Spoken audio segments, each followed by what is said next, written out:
As you create these tables, you may want to control to some extent how they get rendered or how they're formatted. Now, this isn't to be confused with formatting your document by using tables. For a long time, back in the day, that was a common way to lay out your table because tables, or lay out your document because tables provide a nice grid concept. Today, that's not the recommended approach. You're going to want to use divs or other block elements and style sheets to lay out your pages. So we're going to focus on tables and how we can format them, not how to use them for formatting. Now we have our table here, and one of the things we may want to do is control the width or the alignment. The width is going to be by default based on how much content you have in that table. We've seen in our examples that the table is as wide as it needs to be to display the content. And you may want to have a little more control over that.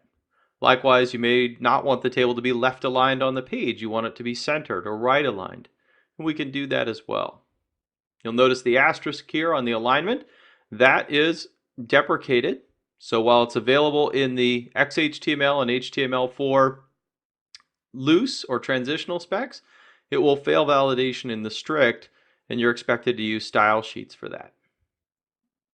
You may want to control the border, the lines around the edge of the table, the lines between the cells, whether those are horizontal lines or vertical lines, also known as rules.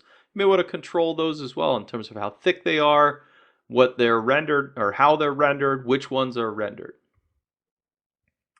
The cell padding enables you on the table to indicate how much space do you want to appear around the content within those table cells, those TDs and those THs. So padding is how much space is inside those. Cell spacing indicates how much space or how wide the space should be between those cells. You can control both of those with attributes on the table itself. And finally, we have the notion of no wrap. This doesn't get used as often and can certainly mess with the layout of your table. But one of the things you can do on a particular table cell is add a no wrap attribute indicating that you don't want the content within that cell to wrap based on trying to size the table, based on the width you've applied up top, or based on the width of the visible page that the client has to render with. Again, this is deprecated, but obviously available in the loose or transitional document type definitions. But you do want to watch out for this because this can, as I said, really mess up the layout of your table. You may want your table to be 50 pixels wide, but if you put a no wrap on a particular table data element and that element then can't wrap, your table is going to go beyond what your fixed width was, and it's going to throw off your page and all the other items that are around it. So use that sparingly or not at all. We have our table. The first thing I want to do is set the width. I don't want it to be driven by the content. Everything looks a little bit cramped. And I can do this two ways. I can put in a percentage of the available screen width. So I'll say 50%. I'll save that. And we'll see now that that takes up roughly half my screen. Now if I start to shrink this, you'll notice the table is resizing. It's still trying to fill 50% of the screen. The good part of this is it's responsive. It takes up only that amount of space that I've asked it to, and it allows for the rest of the content to fill the other half of the space. The bad piece of this is, as my table starts to shrink, stuff gets crammed up in there and may or may not look right for me.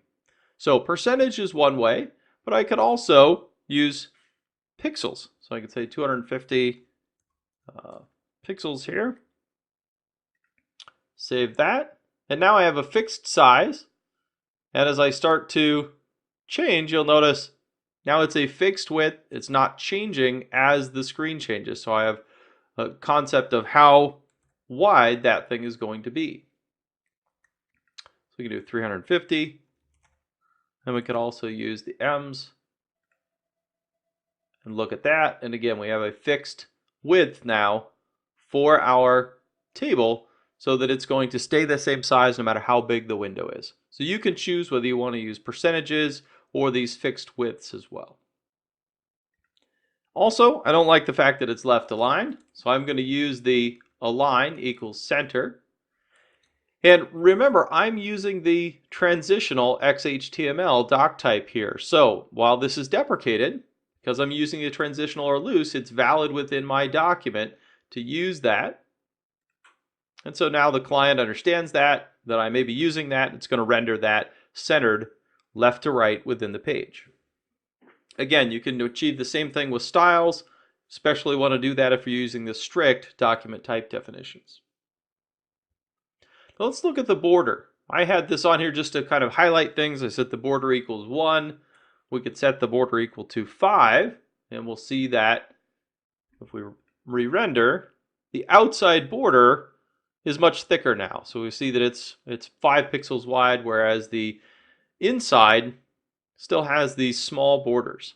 This is kind of a little bit quirky. This is how the browsers do it. I'm really defining this outer border, but as soon as I do, browsers almost in every case are going to render these inner borders as well around the individual table cells and table headers. So border is kind of the simple way to do this. Notice that I don't get a whole lot of control over those things. So if I do 10, I can control the outside, but I'm not really controlling the inner borders here. So the other thing I can do is get a little more granular, and I can use something called the frame and the rules. So I'm going to do frame equals border and rules equal all. And you'll see now that I have a border around this, and I also have these rules or these lines in between the various cells. They're very narrow. It looks different than the border did. And if I want to, then I can just say I want rules just on the columns. You'll see now I just get the vertical rules here in between the columns. But I'm also still getting the border around the outside.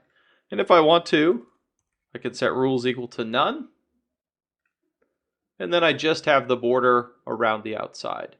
So the frame and the rules have different settings where you can decide whether you want just the vertical lines on the border or the horizontal lines. The rules allow you to have more strict control over what's available inside the table in terms of the vertical and horizontal rules that go on in there. These, again, are things that are available on table. They're still there, but you can also leverage style sheets, which is probably more common, to go in and apply to the table cells or the table rows various styles where border would be one of those things. So you may go into particular table cells based on their class or all table data elements and apply a particular style to set the border for that item. Now I set this back to a border of 2 because the last thing I want to show you is the cell padding and the cell spacing, and that only works really well with the border setup this way. If you use rules, you don't see all of this as visually. So for the cell padding, I'm going to set that to, let's make it easy, 10 pixels, and we'll save that. And what you'll notice is you can see how unordered list right now is jammed up against the left side, as are all the tags. And so if we change that now and say that we want the padding to be 10 pixels, I've now added this buffer of 10 pixels between my content and the edge of the cell. So the table padding really gives you the pad around that content, but within the borders of the cell. If we add the cell spacing in, similarly added as 10 pixels, then when we refresh, we'll see now it's not within the cells, it's this space in between the cells now that's set up as 10 pixels. So now we've got some spacing between the cells themselves. So you can use both of those things to functionally lay out that table. If you need a little more room around the content, use the cell padding. The cell spacing gives you the ability to provide room in between the rows and columns as you're going.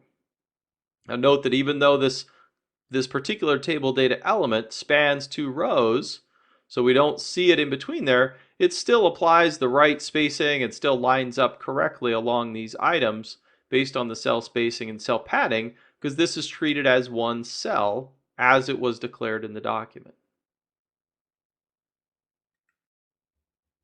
In this module, we've seen the basics of creating tables for displaying information.